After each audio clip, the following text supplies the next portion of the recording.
saudara muslimin muslimat yang dimuliakan Allah Subhanahu wa taala. Sampai masanya tiba, datang malaikat membawa kain kafan min nur dari cahaya. Lalu malaikat menampungnya, keluarlah roh sejuk terasa dari kaki naik ke atas. Naik, berhembuslah dia dari mulut. Wa nafakhtu fihi min ruhi, aku hembuskan, aku tiupkan. Dulu waktu masuknya ke tanah, ke daging itu ditiup, maka keluarnya pun juga keluar. Maka mata memandang, ruh keluar. Biji mata memandang, keluar biji mata. Makanya orang yang mati itu matanya terbuka. Makanya yang pertama kita lakukan menengok orang mati adalah memejamkan mata. Allahumma ighfir li 'abdis samad warfa' darajatahu ma'al ghabirin. Innalillahi wa inna ilaihi raji'un. Makanya saya jarang-jarang datang bila ada sebut, Ustaz ada orang meninggal dunia. Sudah lama, baru sejam, nanti saya datang. Sebab apa? Saya takut nak pejamkan mata dia. Agak-agak sudah dipejamkan orang, baru saya datang. Saya datang, dah 3 jam, 4 jam, alhamdulillah saya datang. Belum tutup lagi. Iya. Kenapa? Menunggu Ustaz Somad. Paksalah saya tutup. Allahumma firli fulan ibn fulan warfa' darajatahu ma'al ghabirin. Innalillahi wa inna ilaihi. Mana istri yang katanya sayang, kaulah bulan, kaulah bintang, setengah napasku pergi, buah hati bulayan jiwa. Ketika roh ada dari jasad, memang betul kata dia sayang. Tapi manakala roh keluar dari jasad, dia pun takut menengok mata. Dia takut menengok itu. Dia takut jam pukul 2 malam, jam 1 tutup kembali. Alhamdulillah. Begitulah kalau kematian sudah tiba. Sampai pada akhirnya dia tutup. Innalillahi wa inna ilaihi raji'un. Selepas itu roh pun keluar, dibawa. Kalau dia baik, roh itu dibawa, dimasukkan ke dalam kain kafan min nur. Hadis riwayat Ahmad bin Hanbal. Lalu dibawa oleh malaikat sampai ke pintu langit. Malaikat bertanya, inikah orang yang amalnya selalu dibawa pagi, dibawa petang? Inikah orang yang amalnya selalu dibawa hari Kamis? Inikah amalnya yang selalu dibawa pada bulan nisfu Sya'ban? Ya, inilah orangnya. Kam min masyhurin fil ardi wa lam yakun ma'rufan fis sama. Bukan hadis. Berapa banyak orang yang namanya masyhur di bumi, tapi malaikat tak mengenal dia.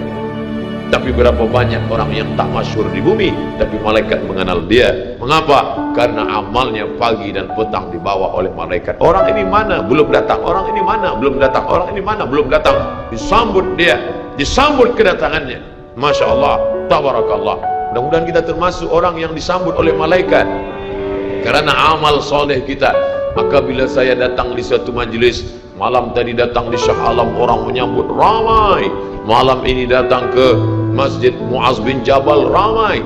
Esok malam di Terengganu datang, tak tahu entah ramai entah tidak. Ramai. Dalam hati, hai Abdul Somad, apakah malaikat akan menyambut engkau nanti juga dalam keadaan ramai? Kalau engkau ikhlas, iya. Tapi kalau tidak ikhlas, na'udzubillah. Nabi Isra Mi'raj berjumpa dengan orang yang sudah lama mati. Bagaimana rasa kalian mati? Apa kata mereka? Seperti kambing yang dikuliti hidup-hidup, seperti tebasan pedang di tempat yang sama beratus kali, seperti kail mata pancing yang masuk ke dalam kulit yang basah, ditarik, disentapkan sehingga terikut dagingnya sampai keluar. Makanya selalu kita berdoa, Allahumma hawwin alaina fi sakaratil maut, taubatan qabla al maut, taubat sebelum mati, wa rahmatan indal maut, dapat rahmat ketika mati, wa maghfiratan ba'dal maut, mendapatkan ampunan sebelum mati. Allahumma hawwin alaina fi sakaratil maut. Makanya doa selamat itu baca pelan. Baca pelan, renungkan. Ini sekarang banyak orang baca doa selamat cepat-cepat. Maut, maut. Apa mau aja nih? Saya tak pernah menghafaz doa itu pakai kertas, tak pernah. Wa taubatan qabla al-maut, wa rahmatan 'indal maut, wa maghfiratan, belum pernah. Kenapa Ustaz boleh hafaz? Sebab dulu dibawa oleh ayah, dibawa oleh bunda, dibawa dalam acara tahlil, dibawa dalam kenduri orang mati, dibawa. Tiap hari telinga mendengar Tuan Imam membaca pelan, maka kita ingat. Wa taubatan qabla al-maut, wa rahmatan 'indal maut. Anak-anak kita ini, walaupun mereka lari sana sembang sini, tapi telinga mereka mendengar. dan anak-anak ni hafaz. Kadang anak hafaz, ibu bapa tak hafaz. Sebab apa? Sebab dia golden age, usia emas. Mereka hebat, mereka kuat ingatannya, menangkap hafazan itu begitu kuat. Maka kita ajarkan mereka doa itu pelan-pelan. Sebab bila kita ajar kuat-kuat, mereka balik, dia panggil, ibunda dia panggil, cuba kau baca apa doa tadi. Mau. Apa mau aja ni? Sebab di Iraq banyak orang mati, sebab di Suriah banyak orang mati, di Palestin banyak orang mati, di Rohingya banyak orang mati. Padahal maknanya amat sangat dalam. Allahumma hawwin alaina, ringankan kami fi sakaratil maut. Tidak ada gunanya amal banyak kalau tidak selamat dalam sakaratul maut. Makanya kita selalu minta kepada Allah, Allahumma khtim lana bi husnil khatimah wa la takhtim alaina bi su'il khatimah. Allahumma ja'al akhir kalamina, jadikan akhir kalam kami inda tihai ajalina, ketika ajal kami sampai, jadikan akhir kalam kami yang terakhir keluar dari mulut kami, qaula la ilaha illallah Muhammad Rasulullah. Allah. Biasa orang takbir ini nak pergi perang, menghadapi sakaratul maut penting juga takbir. Sebab di situ banyak segala macam godaan-godaan. Datang syaitan membawa air, katanya menjelang sakaratul maut itu haus, panas, haus, maka datang syaitan membawa air. Engkau sebut nama aku bagi air. Mau? Kata dia. Mau? Engkau mau? Sebut nama aku. Tapi bila iman kita kuat, maka dia tidak akan mampu untuk menggoda kita. Sampai kapan setan tak pernah berputus asa? Sampai bila? La'atiyannahum min baini aydihim, aku datang dari hadapan, wa min khalfihim, aku datang dari belakang, wa an aymanihim, aku datang dari kanan, wa an syama'ilihim, aku datang dari kiri. Datang dia, datang dari hadapan, datang dari belakang, datang dari kanan, datang dari kiri. Oleh sebab itu yang banyak tuan-tuan yang ada berada di sini, tolong berzikir semua. Kenapa? Dengan zikir itu maka larilah jin-jin setan yang ingin mengganggu. La'ughwiyannahum, aku akan goda mereka, aku akan sesatkan mereka. Berapa lama? Madamat arwahuhum fi ajsadihim, selama ruh ada dalam jasad, aku tak akan pernah berhenti sampai akhir keluar jasadnya dalam keadaan mati, tidak menyebut Allah Subhanahu wa taala. Itulah punca mereka. Makanya kita selalu berzikir. Esok pagi terjaga dari tidur automatically, kerana kita sudah programkan di kepala kita, manakala terbuka, alhamdulillahilladzi ahyana ba'da ma amatana wa ilaihi nusyur. Selapar-laparnya orang beriman, manakala dia tengok makanan, terus saja dia ingat Allah. Allahumma barik lana fi ma razaqtana wa qina azabannar. Tapi ada setengah umat Islam, bila dah kenyang saja baru ingat Allah. Alhamdulillah. Bila tak kenyang tak ada ingat Allah SWT. Na'udzubillah. Oleh sebab itu maka inilah hidup yang singkat ini. Bila pernah kita bersedekah, itulah yang akan menolong. Laula aghartani ila ajalin qarib, kalau engkau beri aku umur panjang ya Allah, apa yang akan kulakukan? Fa as-sadaqah, aku akan bersedekah.